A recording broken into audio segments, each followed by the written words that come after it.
Get ready, guys, for it's not the Fanatec GT Challenge anymore. The Heusinkveld, or is it Heusinkveld? Somebody from the Netherlands, tell me. But we're almost ready. Are you ready? I bet you are.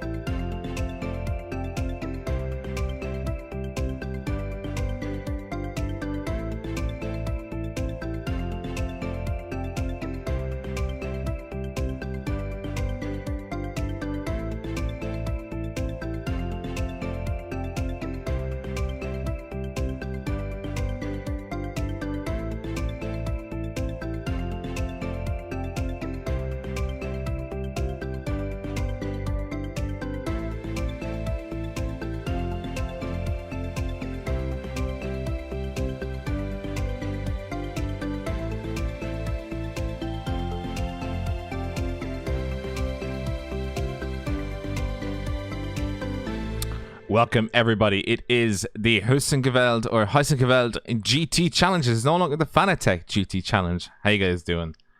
It is Sunday, the 27th of December. And it is a blistering hot track, up 40 degrees Celsius. Convert that into your favorite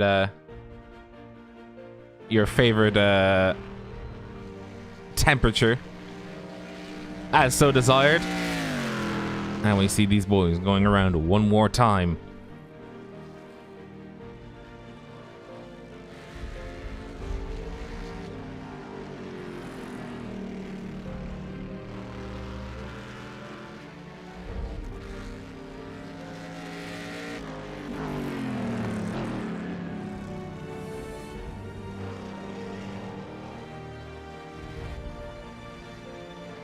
As always, joining me is Craig King. Craig, how are we? Good evening, Rob. Happy Christmas or belated Christmas. Good to see you. I'm doing well, thank you. Apart from, unfortunately, I'm now stuck in self-isolation, but hey, I've got this to keep me company. Watkins Glen, Heusinkveld. If anyone has an alcoholic drink or just a drink in full stop, drink in moderation, just take a drink every time we say that wrong. I apologize, Niels, if you're there watching this, for the pronunciation, but we're here. We weren't here for the first week of the season. We're here for the second week of the season. We were a little bit pooped out for the first week after a charity race with some of these great drivers, and we are back this week.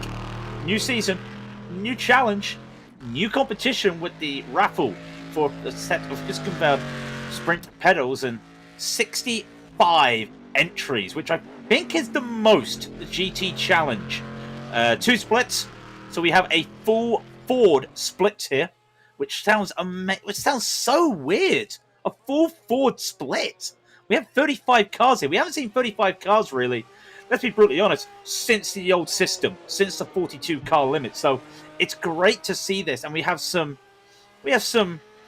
classic names like Jonathan Razanahora with 133.524, Sebastian Reifmuller with 144.343.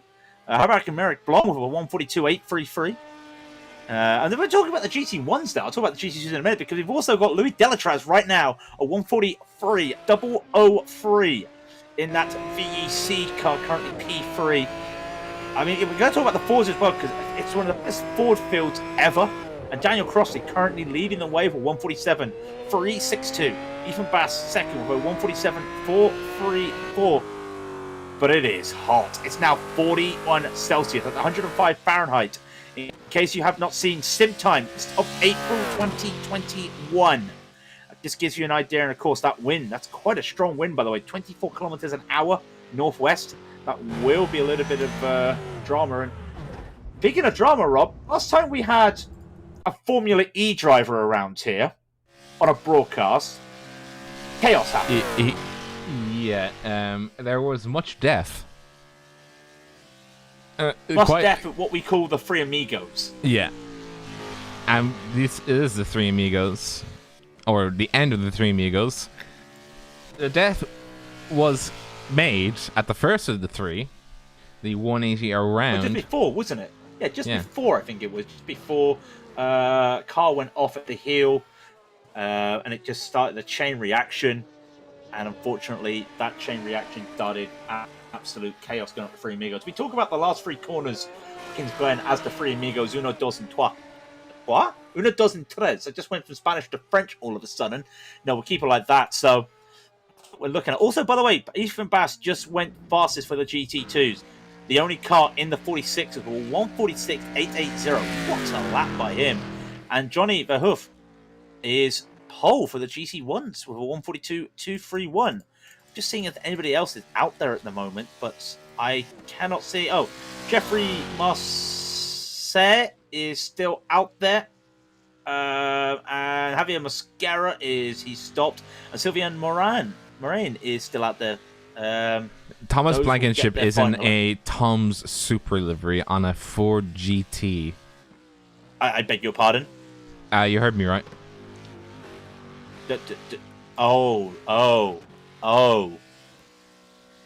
I feel ill. I feel ill.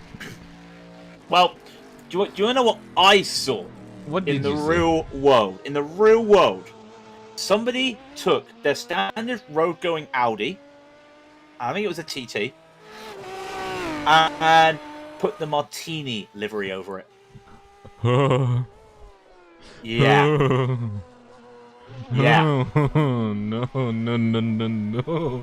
no, yeah. no. Yeah. Bonsoir, Johnny. Bonsoir, Johnny. Bonsoir. Good to see you. Hopefully, we see a lot of you at the front. By the way, Sylvain Morin, his livery still says, I could just see that on his back bumper, the Fanatec GT Challenge. So, a fair few people need to update their liveries. Right, I think there are a couple cars just left across the line. Donald Blodgett does not set a time. Moran will come across the line not faster. Jeffrey Marseille will cross the line. I think that's everybody. We've got one non-qualifier, which is Donald Blodgett.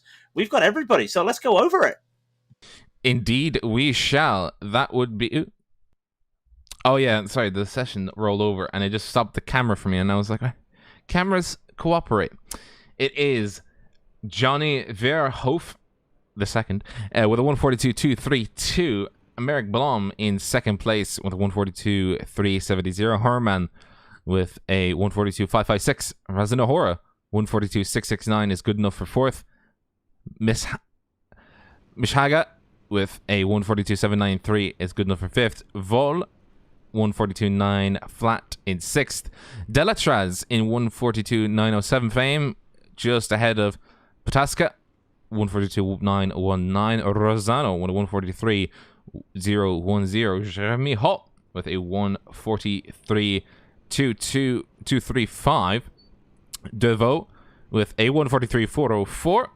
Ahead of Godefroy in 12th position with a 143.478. Hayes with a 143.528. Sylvain Moraine with a 143.556 is good enough for 14th position. Ahead of Reithmuller in 15th, 143.584. Hoffman is in the big boy position of 16th position. In 17th was Delaval, 143.715 for him. Bambois, 144.107. 19th was Morton with a 144.637. Hoffman with a 144.843. And Olsen, 145.574. And I think that rounds up those GT1s. Yeah, and just into the GT2s, we'll take our time because it's a full formation lap as it is with Watkins Glen. And as we were saying, Ethan Bass did take pole position, a 146.880. And then Philippe, okay, I'm going to get this right. If I don't get it right first time, I apologize, Philippe.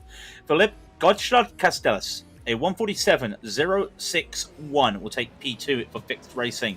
Then for Paceworks, it's Daniel Crossley of a 147.113, and his teammate Carl JT Moore, fourth, with a 147.449. Thomas Ferrier is fifth though, with 147.502, and Fabrice Nadoin with a 148.179. And then my friend, who unfortunately did beat me at Talladega yesterday, Javier Mosquera, who 148.197. In seventh, Robert Murphy a 148.518. And then Thomas Blankenship in 9th, a 148.520. Then 10th for the GT2s is Edward Knight with a 149.91. And then Martin Novak, a 149.848.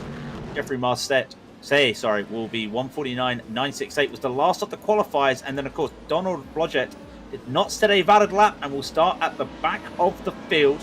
P34 overall, but 13th for the Fords. And like I said, this is the biggest field we've seen in the Fords ever. I think this is quite, yeah, it is quite literally the biggest Ford fielding we've had, yes. We've had double digits, but we haven't had a dozen. But the reason for that is, if you participate, you are in with a chance of winning a pair, or not a pair, a set of Heusinkveld pedals. I'm not sure which ones are the Sprint. I believe they are the Sprint. I hope Nils will probably come in and probably correct us knowing that, but yes. And it's great to see it. In fact, I mean, it just says really also it's opened the competition for this series. We used to talk about Raidillon and Blom just be dominating, it'd be those two fighting for VEC. VEC no longer rule the roost here. I mean, they're still out there in numbers. I mean, look at that view from trackcams22.com of all those VEC cars, but they're scattered around. We've got Verhoff in the lead. We've got Herman out of nowhere. You've got Bishaja. You know, you've got who else are we talking about? Toll, Pasca. You know, there's a lot of names which we've not seen for a while, and it has increased the competition, and that's what we want to see. Exactly, just to see more of the boys with the GT1 toys out and about, having fun. With the GT2s. With the GT2s. And then the GT2s with their toys, or their suspension boys. It's going to be bouncy for the GT2s. Well, when I say bouncy, I mean exceptionally bouncy. Well, this is Raidillon TV. The only color you need is Raidillon. Craig King will lead you off for our first broadcast of the 2021 Season 1 of the Heusinkveld GT Challenge. Coming around the final of the final three of the three amigos right now. Johnny Verhoef will be the one that leads them off in that number 1 Aston Martin. He goes before the pace car. He's gone. He's fought everybody out there. Great catch there. Puts a half a second lead on Blom. Blom's got Herman right beside him. Does he yield? He does yield. Meanwhile, at the back, there's a lot of traffic going on. Almost 3 wide. There's a number 7. That's Raidillon. Gets touched by the 15 of Phil Mishaga. And I don't think everyone does get by safely. Now, the key is why you probably keep looking at the GT2s. What happens as they go up the hill? The S's are the crucial bit, and everybody gets by safely. Now, what about those GT1s? Ethan Bass does have that lead. Daniel Crossley's managed to take P2 away, and Carl Moore is still battling at the moment. They're starting to go up the hill themselves, looking pretty clean for everybody. But Justin Hayes has had an incident. Justin Hayes has had an incident. There is an incident after I went away for the 5 cars in the wall to the S's. Oh, the GT2s are on them! No! Oh, no! It's chaos before the inner loop! Oh, no! This is how death transpires. Oh my goodness gracious. Oh dear. Oh my word. Just wow. Millions and millions and millions. Just, oh dear. I'm gonna have a few replays of this just to see from the chopper view, where did it start? Ooh, that was Alexander Godefroy hitting the wall, and he got turned around, and that was the catalyst. Oh my goodness gracious. No, they could go and hold your. I don't think even if you held your brakes and people started holding their brakes and the cars were locking up by the looks of it, and then with that lockup just caused a little bit of chaos. So when they all crossed the line, it's the fact that I'm sure that Justin Hayes was on the microphone. People knew about this, but the GT2 still went in hard, and that is absolute chaos. So you can see on the timing boards the orders at the moment. I mean, it's hard to go over the orders. Top 5 were unaffected for the GT1, but the GT2s, yeah, I don't even know where to begin with the GT2s. We'll have a look, actually. But even Bass still... Oh. How did even Bass get away with that? Oh, crikey. He had to feather the needle, but he's made it through. And that... was... I know people are going to talk about, like... I know people are going to talk about the driving, but... It's cold tyres. It's cold tyres at the start of a race, and that's why I said you've got to keep an eye on the S's. It doesn't matter if you're in a GT1, a GT2, a GT3, a GT4, a TCR. Hey, let's throw in the Formula cars. The first lap around here, even because of the long formation lap, is always cold tyres, and it's been shown once again. I can't fault anybody apart from everybody. Everybody knows. You're all sitting on the naughty step. But we do have our boy who flew off the start and then is continuing to just go. Johnny Verhoef, the second. He's the number one car, so he's got a lot riding on him. Just to say, Alexander Godefroy, Justin Hayes, Benjamin Norton, Jan Hoffman, David Hoffman. Two Hoffmans. I was wondering why there was two Hoffmans. I think they're brothers.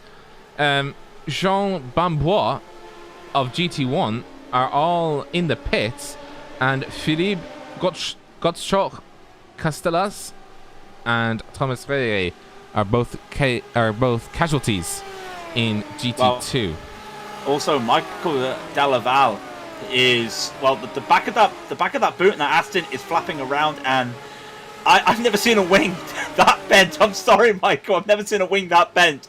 And please, there is a great battle brewing in the GT2s right now between Bass and Moore. Please don't get in the way. I don't even know how that car can drive at the moment, that Aston Martin or Delaval. But yeah, here's a nice little battle, by the way. A lot of positions made up, by the way, as we were talking about that. The 33 of Jeffrey Marseille made up 7 positions from that.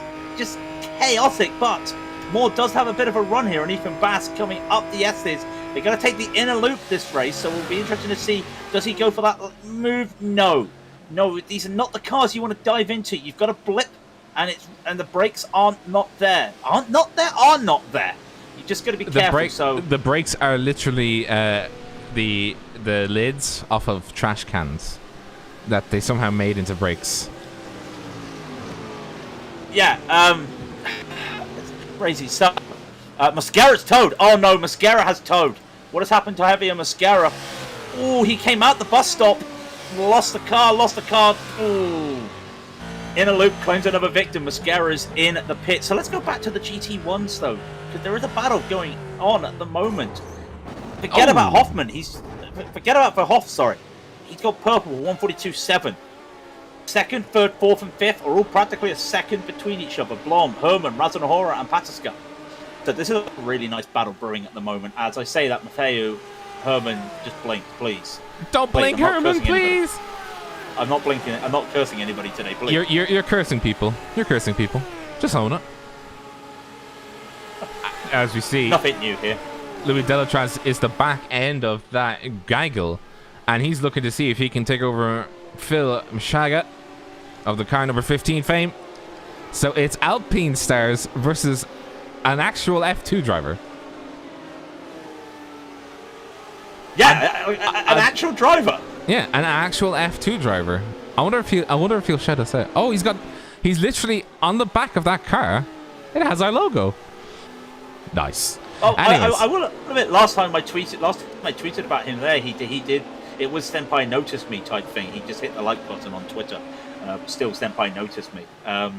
It's nice to see somebody like this that are coming out. We have seen as well. Eduardo Motara was another driver. He's not here today. He's not here, but he was the first that BUC did pick up to come and do these races. And yeah, I did say, chaos was caused, and unfortunately chaos has been caused, but.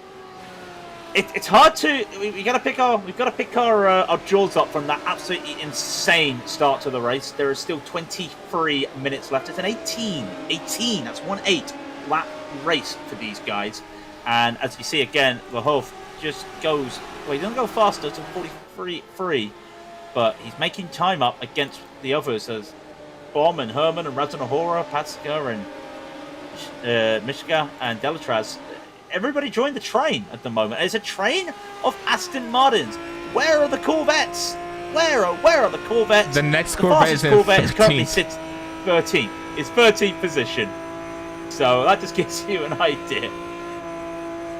Ooh, we're on board an airplane. Matteo Herman. He's looking. He's looking. But every time... no! No, sorry to interrupt. We just had a moment. The GT2s. We've got the leaders, Moore and Bass, sorry, coming by a lap car at the end of the Three Amigos, and the lap car Blodgett taps Ethan Bass.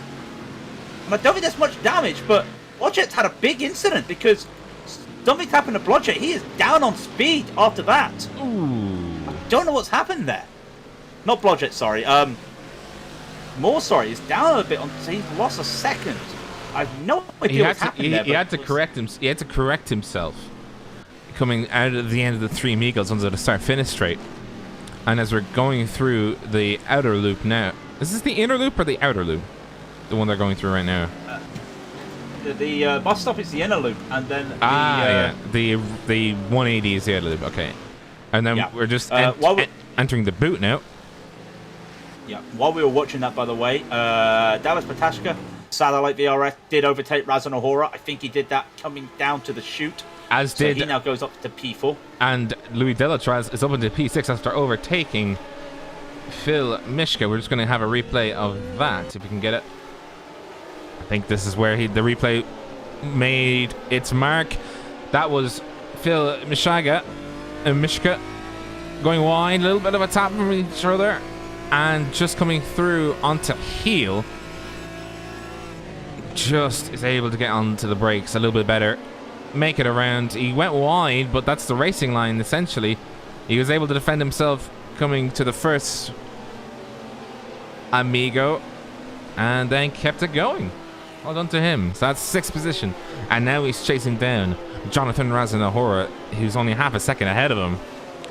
I mean, there he is. Look, the gap at the line was 0.8 of a second. It is now 0.6 of a second, so he's made it up 2/10 already. That's a lock break ahead of him. That's a battle between 3rd and 4th. That is Matteo Herman and Dallas Pataska fighting on the boot. Ooh, slamming on the brakes. Bit of a almost touch. Touching. A bit of a touch. A bit of a touch. But no serious damage. You've got to remember, these cars are not easy to get on the brakes hard because of the blipping, because of the gear shifting. You've got to be careful. These are a little bit older style brakes, not like the GTEs and GT3s you see nowadays. Pataska, though, managing to stop that car before any damage to Herman, but does lose a little bit of time. Just a little bit of time, but Eric's okay at the moment. I just want to see their times as they cross the line, just out of curiosity.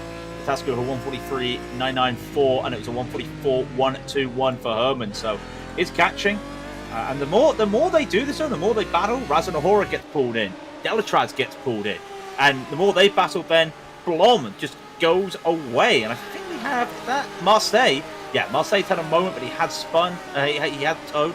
That's okay. Marseille lost it at the inner loop, but got that back, so everything's okay there. Looking elsewhere, the GT2's still unchanged at the moment.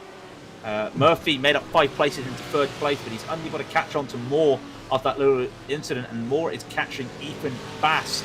Gap now coming down to almost half a second between those two, and Bass always the man at the front for the GT2 field, and he's got challenged today, and it's going to be a tough one. And one thing I have noticed with these Fords, they are the faster car in a straight line. So it's a good thing they are running the inner loop today, because I think this would just be a little bit unfair to those GT1s. Nevertheless, I'm sorry, what? Yeah, that the Ford has less drag than the GT1s. So in a straight line, the Ford will beat a GT1. Goodness gracious. So we were just looking. Oh, that is Matteo Herman going wide in the first Amigo, and Dallas getting all sorts out of shape. GT1s having to wrestle the wheel, or what's the term? Not wrestle the wheel, but they have to wheel it. Yeah, they have to wheel it. They've got their hands on the ball. Also, did I make Bailey noises? Joke thinks I made Bailey noises.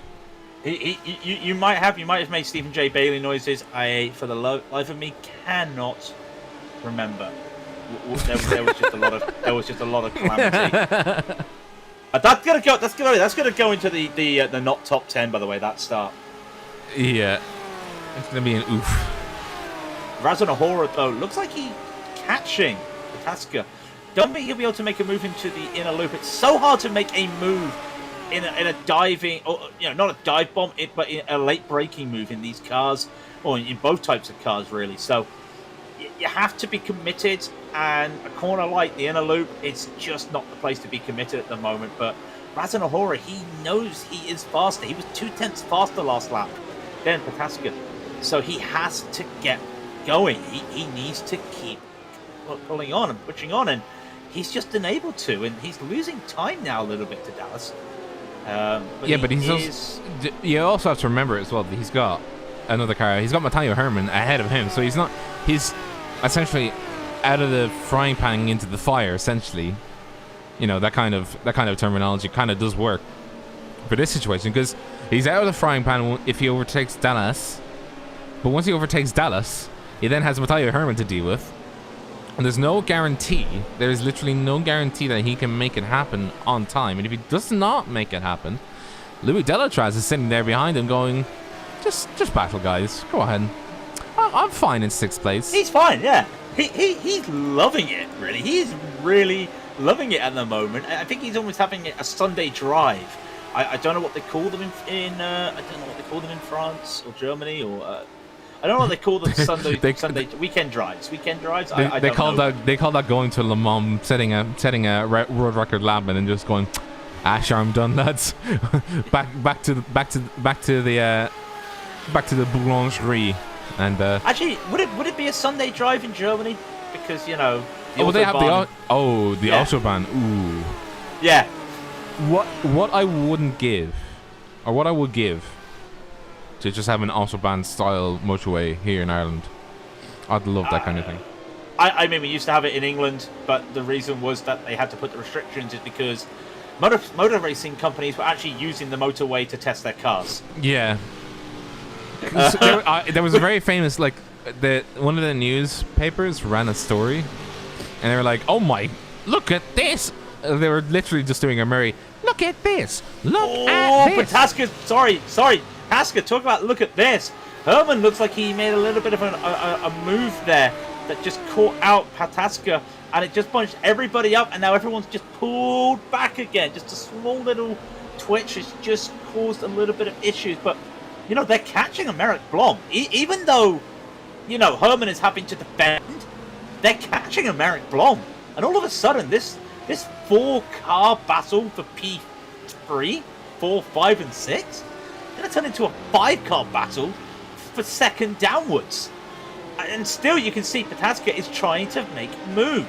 He feels that he's quicker than Herman. He's darting around the place and feels he can do it. And again, Herman goes to put his car in the middle of the track, nowhere for him to go. The only place he can make a move right now is that's Donald Roger again going wide to let them by. The only way he can make a move is now right here. If he can set himself up through the S's, all he's going to do is not hit much of that curve. And there you go, 0.1 of a second's the gap right now for Pataska over Herman. It looks like he might be able to make the move. Where will Herman go? Herman, of course, will take the inside. Oh, I don't know, he's taking the middle now. They're going to almost be side by side going into the inner loop. Dallas realizes that he has to yield. He has to yield, and this will bunch everybody up once again. In comes Raidillon, in comes Delatraz, and Merrick Blom is just sighing of relief there. But it's still, how is he losing time when he's got 4 guys battling each other? Is there damage that we don't know about for Merrick?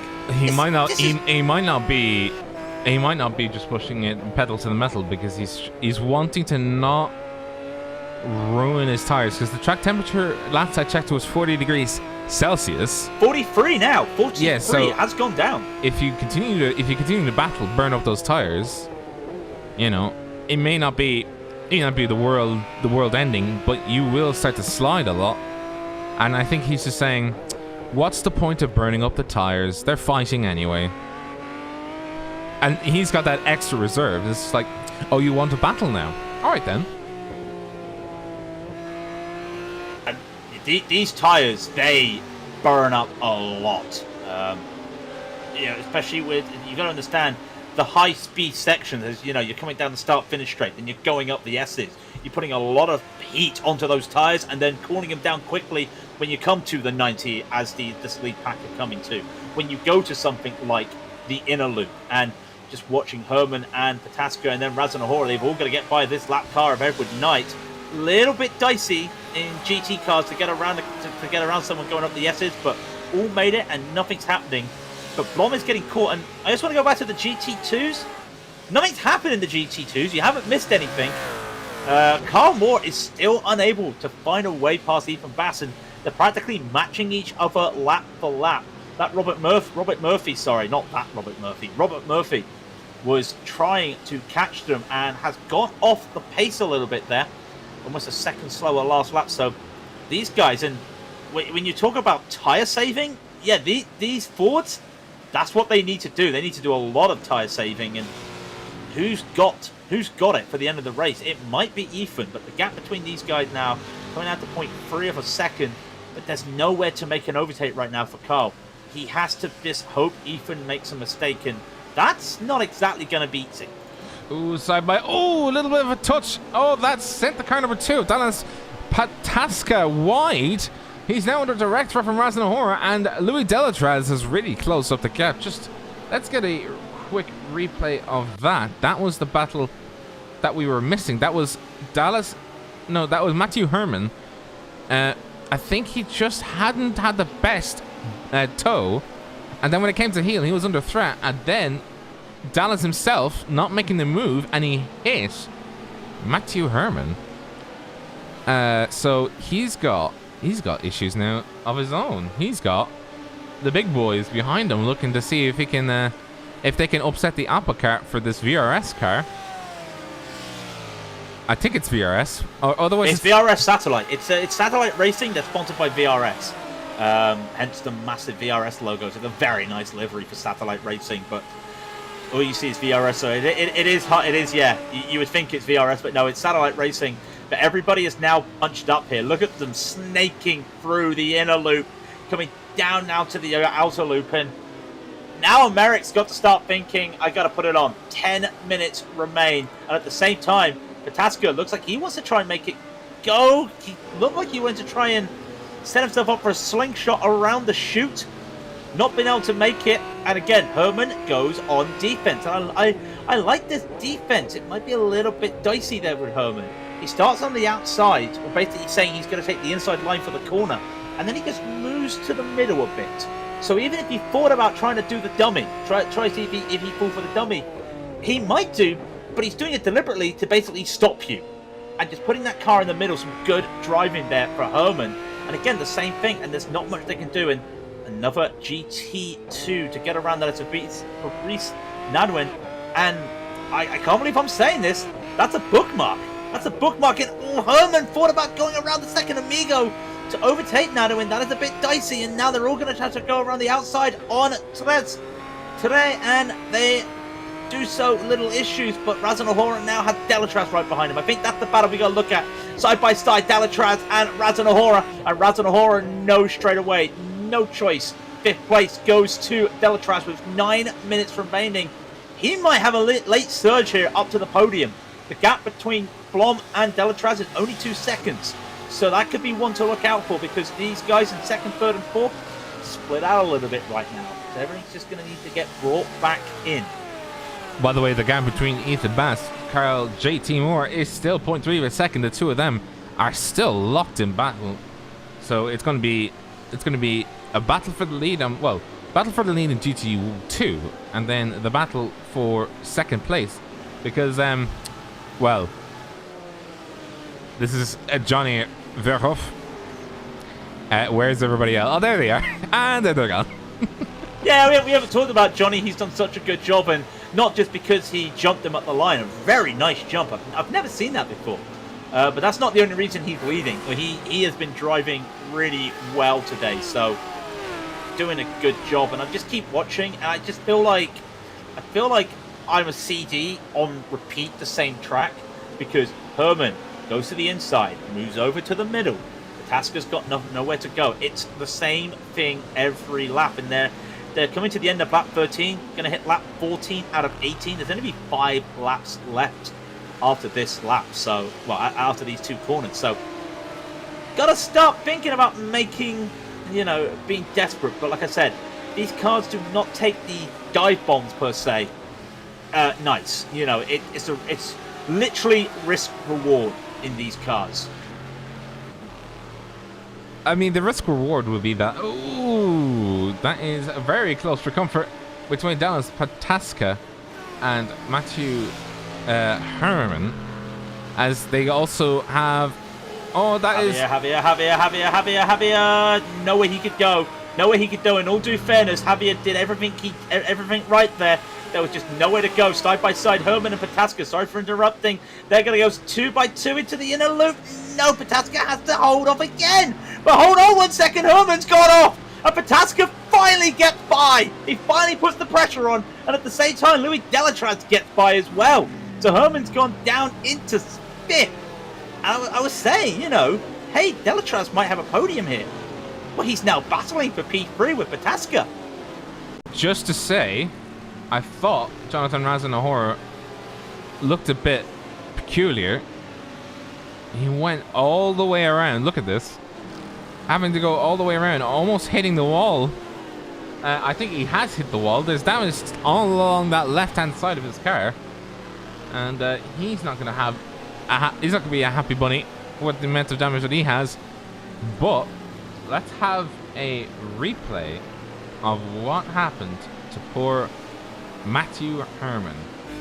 This is the move that happened. No, here we go. There we go. This is the move, side by side with Dallas Pataska coming down to the bus stop into the inner, and he just makes the mistake of touching the grass too much on the inside and then not leaving himself enough space to swing back around. And because of that, he's let 2 cars by. He's down in 5th. He has not got anything from Razanahora because Razanahora is actually quite slow right now with the amount of damage that he has. Oh, crikey. Rob, I was about to ask, does that car have no wing on the back? It has no Daniel wing. Daniel Crossley running P4. Running P4. Hey, and has...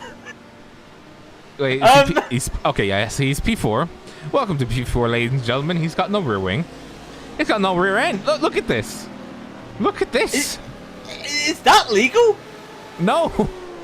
How is he still racing?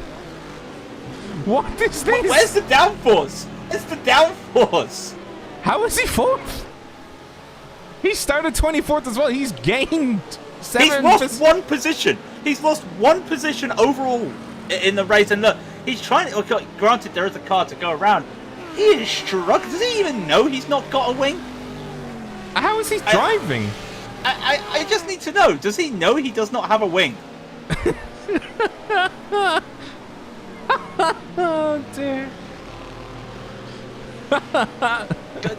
Does he even know?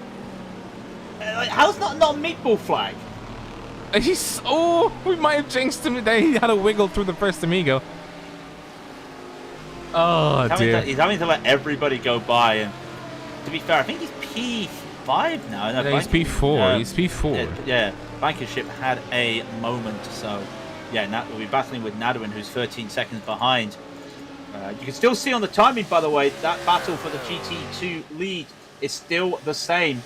That gap there between Bass and Moore has not really changed at all, if we're brutally honest. If we can get into an iRacing not top 10 with that, I'd be so happy. It's just seeing the car going around with no rear wing. How? It's just like this. Like this is what the car. This is. Hang on. This is your brain. This is your brain. After driving the GT2, the back end's blown off. Bono, my wing. Bono, I've got no rear end. My engine shot. Hey, my engine's cool today. I wonder why my engine's cooler today. Yeah, it's not. It's the oil pressures are all nice and perfect. I'm surprised. Bono! I can see the problem.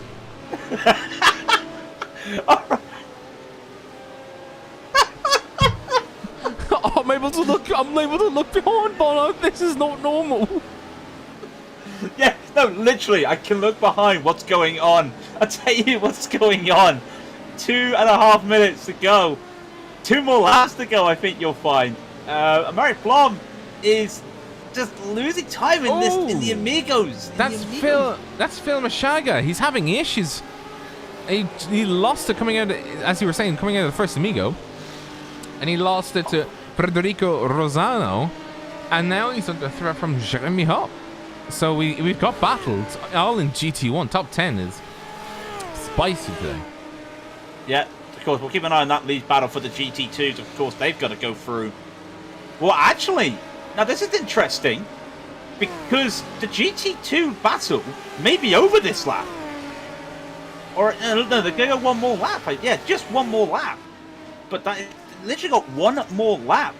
And now we're just looking. Wait, hang on. They could be overtaken. That's what I mean. We could have one more lap for the GT1 leaders. They might, this might throw up things because the gap is now 1.5 seconds between Moore and Johnny Verhoeven, which is, of course, the lead GT1 car. 148 are the times that these guys are doing in the GT2s, and of course, a 143 last laps and 144s for the GT1. So definitely, this is going to be the last lap for Ethan Bass when Ethan Bass and Carl Moore when Johnny Verhoeven takes the white flag this lap. Unless he's not able to pass them, it is entirely possible. Cannot see it. But I am still looking at this battle, and let's be brutally honest, you've got a satellite racing car in a VEC sandwich. I mean, when can Pataska say that he has been battling Louis Delatraz? I mean, right here on Raidillon TV, the only corner you need on YouTube. That's where. And it is going to be a very interesting finish. No. Johnny Verhoeven is passing one. He's past Carl Moore. Can he do the reverse bookmark? Yes. Yes, he can. This is the white flag. And Carl Moore is lost the toe of Ethan Bass. What, did he get past before the line though? I think he's still safe. Oh, he's got the toe back again. Oh, he had a really good exit. Ooh. He's not going to make the send. No, he can't. He can't. He thought about it. He thought about it. That would have been death for both of them. I think he realized the situation they're in right now is you could go for the win or you could blow it all. And I don't think he wants to do that whatsoever. He will try and set himself up for... Oh, can he set himself up for another move? I'm not so sure. Uh-oh. Donald, keep that car on the grass. He keeps it on the grass. I'm a little bit worried there. That could have played spoiler. Oh, there's been an accident. He kept it out the grass. Oh, no. That's Jean Bambois getting caught there. That is Dallas Pataska almost hitting the rear end of Americ Blom as they come down. Oh, my God. Where do I look? Oh, crikey.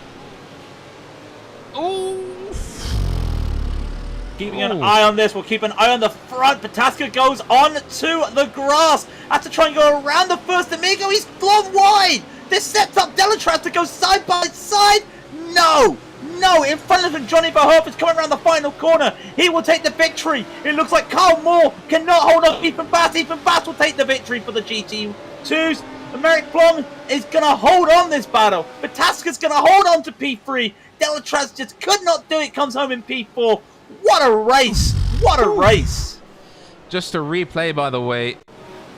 The final 40 seconds of Ethan Bass and Carl JT Moore before we put up the results.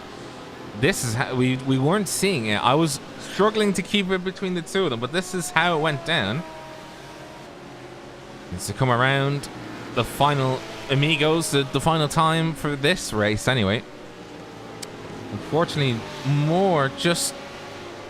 He couldn't do it. He had some chances, but of course it is so hard, especially around this track, to go for those dives into the corners. It's unfortunate. It's not even a case of what could he have done. It was just like that, unfortunately, for him. So That is But a shame. Well, it's weird because this is one of these races where it was fantastic racing at the front, but half the field got taken out. I think somebody counted for us. like 14 cars were involved in that incident. Yeah. Yeah. JB John counted for us about 14 cars, but we were talking about Johnny Verhoeven. We've got the results there, winning the race ahead of Emeric Blom, 7 seconds. Then Dallas Pataska holds off Louis Delatraz, 3rd and 4th respectively. Matteo Herman in 5th. Jonathan Razahora will be 6th. Federico Rosano will be 7th. And then we got Phil Misaga in 8th. Jeremy Hopp in 9th. Damien Deval in 10th. Lost Olsen will be in 11th. Sylvian Moraine will be in 12th. Quick flick over to those GT2s though. Ethan Bass holds off Carl Moore for the victory. And Michelle Delaval, who basically had a busted car, comes home ahead of every other GT2, which, in that GT1, I was quite surprised at that. Of course, back to those GT2s. Robert Murphy takes P3. Daniel Crossley, with half a car, Comes home 4th. Literally half a car, comes home in 4th. Rabin Nadwin will be 5th for the GT2. Thomas Kinship 6th. Martin Novak will be 7th. Edward 9th will be 8th. And then some of the retirements / cars that were down injured. Sebastian Reifmuller and Benjamin Morton, 2 laps down. Donald Blodgett in the GT2s was 3 laps down, or 2 laps down overall to his counterpart. Jeffrey Marseille was 5 laps down. Jan Hoffman was 6. Javier Mosquera was 7 laps down, as was Justin Hayes. Tom Eric Vol was 8 laps down. Thomas Ferrier also 8 laps down. John Bambois was 9 laps down. Godefroy was also 9 laps down. And then the 2 major casualties at the start of that race, Philippe Gottschalk Castellas and David Hoffman, both 17 laps down. Would you rate that 8 out of 8 in terms of battles? Great, mate. Honestly. Great, mate. I rate 8 out of 8. I mean, do you have time to look back at that first lap incident? I think we can pull it up, indeed. Yes. Let's go ahead and pull it up. Let's see if we can get something along the lines. Where did it happen? Oh, you can just see it there.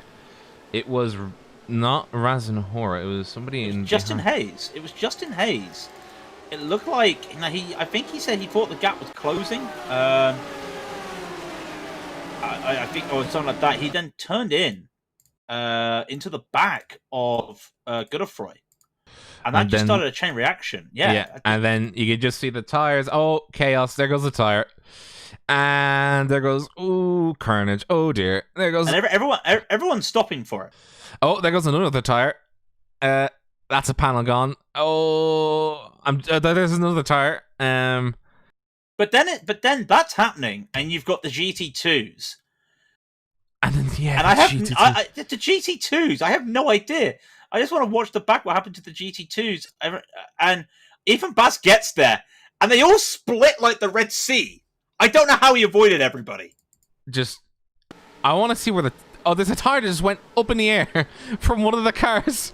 It never came back down. Oh, Ferrier. I've got to call Ferrier, I'm sorry. Never slowed down. Everyone around him slowing down, apart from Daniel Crossley. Daniel Crossley gets tagged from behind from Castellas, and that's where he lost the engine panel. And they both basically just go in, and of course, yeah, you've got nothing there for Crossley. He's got nowhere to go. Loses the car, and it just taps into Castellas, and that starts that. And Ferrier gets by. No, he doesn't. And we can analyze this all day. I think it's best if we leave it with Crossley's view. He gets hit from the rear. There's nothing he can do. He got hit from the rear, but he was able to keep going. Just about. And you saw him going up the hill and how he was looking. This was him immediately after the crash. Viewer discretion is advised immediately. Oh dear. Look at that rear end. There's nothing there. No wing, no body pack. It's just literally half a Ford GT is racing around. It's just absolutely crazy. What else do you say? Other than shill ourselves, yes. Oh, we have to shill ourselves, do we? Well, I might as well. thank you very much, ladies and gentlemen, once again for watching Raidillon TV on a Sunday night. If you like what you see, of course, hit that like button and the subscribe button, because every little helps for us. You can see underneath the video is our links to the Discord channel, as well as links to trackcams22.com, who I think it's fantastic we've got these cameras because they gave us great views to analyze this crash. It was fantastic to see. So do check them out for other cameras for yourself. I'd say ignore the PayPal link. There's a few issues going on there, but every little helps on the super chat if you do feel like it. Especially I'll throw my hands up. By the way, I got suspended by PayPal because I made the account when I was under 18. No harm, no foul. I just made a new one, but I had to update all the links, which is a bit of a faff. No harm, no foul. Anyway, but of course we have our social media, our Instagram, our Twitter, Raidillon TV, and Facebook if that is your thing. I gotta say, if you want to see more of this, we will be back next week for the Heusinkveld GT Challenge, which I am about to check. But I will tell you what's happening for the rest of the week. Well, before we go into the new year, we've got the finale of the Racing Sim Rigs World Series. That will be, I think it's at Sebring on Wednesday, 2000 GMT. And then after our little break, because, it was Christmas, give us a break. Please give us a break. We'll be back Friday, 1900 GMT for the European Sprint Series. That promises always to be interesting and fun. It's the flagship of our broadcast. But if you want more of the Heusinkveld GT Challenge, next week, we're at Brands Hatch. And of course, it's same bat. No, I'm not going to do the old 60s Batman thing. No, it's same time, same place here on YouTube on Raidillon TV. But until Wednesday night, when we'll be back for the iRacing World Series, I've been Craig King. I've been Robert O'Brien. And this is Raidillon TV, the only corner you need. Good night, everybody.